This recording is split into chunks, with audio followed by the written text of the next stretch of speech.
ఓం శ్రీ మహాగణాధిపతయే నమః. ఓం శ్రీ కార్తీక దామోదరాయ నమః. కార్తీక పురాణం 2వ రోజు పారాయణ. సోమవార వ్రతమహిమ.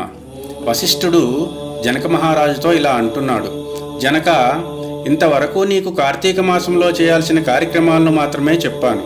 అయితే కార్తీక మాసంలో సోమవారాలకు ప్రత్యేకత ఉంది. ఆ రోజున ప్రత్యేకంగా సోమవార వ్రతం నిర్వహిస్తారు. ఎంతో మహత్తు కలిగిన ఆ సోమవార వ్రత విధానాన్ని, దాని మహాత్యాన్ని గురించి చెబుతాను, సావధానంగా విను అని చెప్పసాగాడు. కార్తీక మాసంలో సోమవారం శివునికి అత్యంత ప్రీతికరమైన రోజు. ఆ రోజున స్త్రీ కానీ పురుషుడు కానీ ఏ జాతి వారైనా కానీ ఆ రోజంతా ఉపవాసం ఉండాలి. నదీ స్నానం చేసి తమ శక్తి కొలది దాన ధర్మాలు చేయాలి. శివునికి బిల్వపత్రాభిషేకం చేసి సాయంత్రం నక్షత్ర దర్శనం, ఆ తరువాత అల్పాహారం తీసుకోవాలి. ఈ విధంగా నిష్ఠతో ఉంటూ ఆ రాత్రంతా జాగరణ చేసి పురాణ పఠనం చేయాలి. ఉదయం నదీ స్నానం ఆచరించాలి. నువ్వులను దానం చెయ్యాలి. ఆ తరువాత తమ శక్తి కొలది పేదలకు అన్నదానం చేయాలి. అలా చేయలేని వారు కనీసం 3 బ్రాహ్మణులకు తృప్తిగా భోజనం పెట్టిన తరువాత తాము భుజించాలి. ఈ కార్తీక సోమవార వ్రతం కేవలం భక్తి సంకల్పంపైనే ఆధారపడి ఉంటుంది. పెద్దగా పూజాధికారులు నిర్వహించలేని వారు సైతం కనీసం ఉపవాసం ఉంటే కార్తీక సోమవార వ్రత ఫలితాన్ని పొందగలరు. ఇందుకు సంబంధించిన ఒక ఇతిహాసం ఉన్నది. దానిని తెలియచేస్తాను, సావధానంగా విను అని చెప్పసాగాడు. పూర్వకాలమున కాశ్మీరంలో ఒక బ్రాహ్మణుడు ఉండేవాడు. అతను పురోహిత వృత్తిని చేపట్టి తన కుటుంబాన్ని పోషించేవాడు. అతనికి లేక కూతురు పుట్టింది. పూర్వకాలమున కాశ్మీర్లో ఒక బ్రాహ్మణుడు ఉండేవాడు. అతడు పురోహిత వృత్తిని చేపట్టి తన కుటుంబాన్ని పోషించేవాడు. అతనికి లేక ఒక కుమార్తె పుట్టినది. ఆమెకు స్వాతంత్ర నిష్ఠూరి అని పేరు పెట్టారు.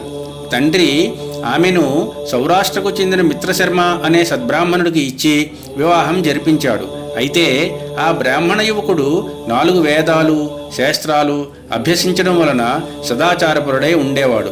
బోధదయ కలిగి ఉండేవాడు. నిత్య సత్యవాది. నిరంతరం భగవన్నామస్మరణ చేసేవాడు. ఈ కారణాలతో ప్రజలంతా అతనిని అపరబ్రహ్మ అని పిలిచేవారు. ఇంతటి ఉత్తమ పురుషుడికి భార్య అయిన స్వాతంత్ర్య అందుకు భిన్నంగా ఉండేది. యవ్వన గర్వంతో కన్ను మిన్ను కానక పెద్దలను దూషించేది. అత్తమామలను భర్తను తిట్టడం, కొట్టడం, రక్కడం చేసేది. పురుష సాంగత్యంతో వ్యభిచారిణి అయి తన ప్రియులు తెచ్చిన తినుబండారాలు, బట్టలు, పువ్వులు ధరించి దుష్టురాలై తిరగసాగింది. ఆమె తన వంశాన్ని అప్రతిష్టపాలు చేస్తోందని అత్తమామలు ఆమెను ఇంటి నుండి వెళ్ళగొట్టారు. అయితే శాంతస్వరూపుడైన ఆమె భర్త మాత్రం ఆమెను యావగించుకోకుండా ఆమెతో కలిసే ఉండేవాడు. చుట్టుపక్కల వారంతా ఆమెను గయ్యాళి అని యావగించుకుంటూ కర్కశ అను పేరు పెట్టి ఎగతాళి చేసేవారు. ఇలా కొంతకాలం తరువాత ఆమె ఒకనాటి రాత్రి తన భర్త గాఢ నిద్రలో ఉండగా ఒక బండరాయితో అతన్ని తలపై కొట్టి చంపింది. ఆ మృతదేహాన్ని అతి రహస్యంగా ఊరి చివరకు తీసుకువెళ్ళింది. అక్కడున్న బావిలో మృతదేహాన్ని పారేసి పైన చెత్తాచెదారంతో నింపింది. తనకు ఏమీ తెలియదన్నట్లుగా ఇంటికి తిరిగి వచ్చింది. తనకిక ఎదురు లేదని, అడ్డు అదుపు ఉండదని అహంకారం పెరిగి ఇష్టారాజ్యంగా తిరగసాగింది. తన సౌందర్యాన్ని చూపి ఎందరినో క్రీగంటనే వశపరుచుకుంది. వారి వ్రతాలను పాడు చేసి నానాజాతి పురుషులతో సంభోగిస్తూ వర్ణశంకురాలైంది. అంతటితో ఆగకుండా కన్యలు, పెళ్ళైన మహిళలకు దుర్బుద్ధులు నేర్పి పాడు చేసి విటులకు వారిని అప్పగిస్తూ ధనార్జన చేయనారంభించింది. ఆ తరువాత ఆమెకు యవ్వనం క్రమక్రమంగా నశించడం ఆరంభమైంది. వయసు పైపడసాగింది. చేసిన పాపాలకు గుర్తుగా శరీరంపై పుండ్లు ఏర్పడ్డాయి. వాటి నుంచి చీము, రక్తం, నెత్తురు కారుతూ క్రమంగా కుష్ఠవ్యాధి బారిన పడింది. ఆమెకు రోజురోజుకు ఆమె శరీర పటుత్వం కృషించి కురూపిగా మారింది. యవ్వనంలో ఆమె కోసం వంతులు వారీగా ఎగబడే విటుల్లో ఒక్కడు ఇప్పుడు కూడా. ఆ తరువాత ఆమె యవ్వనం క్రమంగా నశించడం ఆరంభమైంది. వయసు పైబడి చేసిన పాపాలకు గుర్తుగా శరీరంపై పుండ్లు ఏర్పడ్డాయి. వాటి నుంచి చీము, రక్తం కారుతూ క్రమంగా కుష్ఠవ్యాధిని బారిన పడింది. రోజురోజుకు ఆమె శరీర పటుత్వం కృషించి కురూపిగా మారింది. యవ్వనంలో ఆమె కోసం వంతుల వారీగా ఎగబడే విటులలో ఒక్కరు కూడా ఇప్పుడు ఆమె వైపు కన్నెత్తి కూడా చూడటం లేదు. అలా కొంతకాలం ఆమె ప్రత్యక్ష నరకాన్ని చవి చూచి పురుగులు పడి చనిపోయింది. బ్రతికనన్న రోజులు ఒక పురాణ శ్రవణమైనా చేయని పాపి కావడంతో భయంకరంగా కనిపించే యమకింకరులు ఆమెను యముని ముందు హాజరుపరిచారు. చిత్రగుప్తుడు ఆమె పాపపుణ్యాలను ఏకరువు పెట్టాడు. పాపాలకు ఎర్రగా కాల్చిన ఇనుపు స్తంభాలకు కట్టాలని, విటులతో సుఖించినందుకు ఇనుపు స్తంభాన్ని కౌగిలించుకోవాలని ఆదేశించారు. భర్తను బండరాతితో కొట్టి చంపినందుకు ఇనుపగదులతో ఆమెను మోదాలని ఆదేశించారు.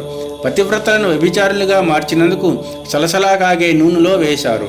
తల్లిదండ్రులను, అత్తమామలను అపకీర్తిపాలు చేసినందుకు సీసం కరిగించి నోట్లో చెవిలో పోశారు. ఇనుపకడ్డీలు కాల్చి వాతలు పెట్టారు. చివరకు కుంభీపాకంలో వేశారు. ఆమె చేసిన పాపాల ఫలితాలను ఆమె ఒక్కతే కాకుండా ఇటు 7 తరాలు అటు 7 తరాలు నరక బాధలు అనుభవించసాగారు. ఆ తరువాత ఆమె నీచ జన్మలు ఎత్తుతూ క్రిమికీటగాదులుగా పుట్టి చివరకు 15వ జన్మలో కళింగ దేశంలో ఒక కుక్కగా జన్మనెత్తినది. కుక్క జన్మలో ఆమె ఆకలికి తాళలేక ఇంటింటికి తిరిగేది. కర్రతో కొట్టేవారు. ఆమెను కొడుతుంటే కుక్క జన్మలో ఆమె ఆకలికి తట్టుకోలేక ఇంటింటికి తిరిగేది. కర్రతో కొట్టేవారు ఆమెను కొడుతుంటే తిట్టేవాళ్ళు తిడుతున్నారు, పిల్లలు తరుముతున్నారు.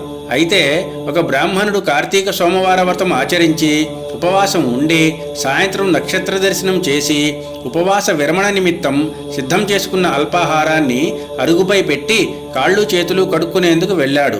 అయితే ఆ కుక్క గబగబా వెళ్ళి ఆ ఆహారాన్ని భుజించింది. వ్రతనిష్టాగరిష్ఠుడైన బ్రాహ్మణుడు పూజా విధానంతో జరిపించిన బలి అన్నం కావడం వలన కార్తీక సోమవారం నాడు కుక్క ఆకలితో రోజంతా ఉపవాసం ఉండటం, శివపూజా పవిత్ర స్థానంలో ఆరగించటం వలన ఆ కుక్కకు పూర్వజన్మ విజ్ఞానం ఆవిర్భవించింది. వెంటనే ఆ కుక్క విప్రోత్తమా, నన్ను కాపాడుము అని మొరపెట్టుకున్నది. ఆ మాటలు బ్రాహ్మణుడికి ఆశ్చర్యాన్ని కలిగించాయి. మనుష్యులెవరూ కనిపించపోయేసరికి అంతా భ్రమ అనుకున్న విప్రుడికి మళ్లీ మాటలు వినిపించాయి. రక్షించు రక్షించు అనే కేకలు కూడా వినిపించాయి.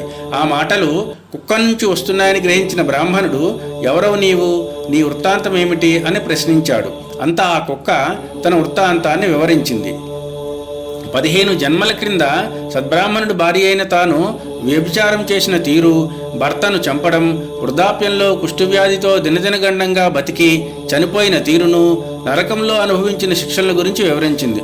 ఈరోజు మీరు కార్తీక సోమవార వ్రతం చేసి ఇక్కడ పెట్టిన బలి అన్నం తినటం వలన నాకు జ్ఞానోదయం కలిగింది. కాబట్టి విప్రోత్తమ, నాకు మహోపకారంగా మీరు చేసిన కార్తీక సోమవార వ్రత ఫలం ఒకటి ఇచ్చి నాకు మోక్షం కలిగించమని ప్రార్థించింది. దాంతో ఆ శునకం మీద జాలితో ఆ బ్రాహ్మణుడు తాను చేసిన కార్తీక సోమవార వ్రతాల్లో ఒక రోజు నాటి ఫలాన్ని ఆమెకు దారబోశాడు.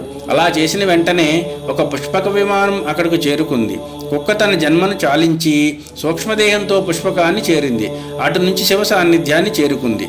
ఇది శ్రీ స్కాంద పురాణేంతర్గత వశిష్ఠ ప్రోక్త కార్తీక మహాత్యే 2వ అధ్యాయం సమాప్తః. ఓం నమః శివాయ.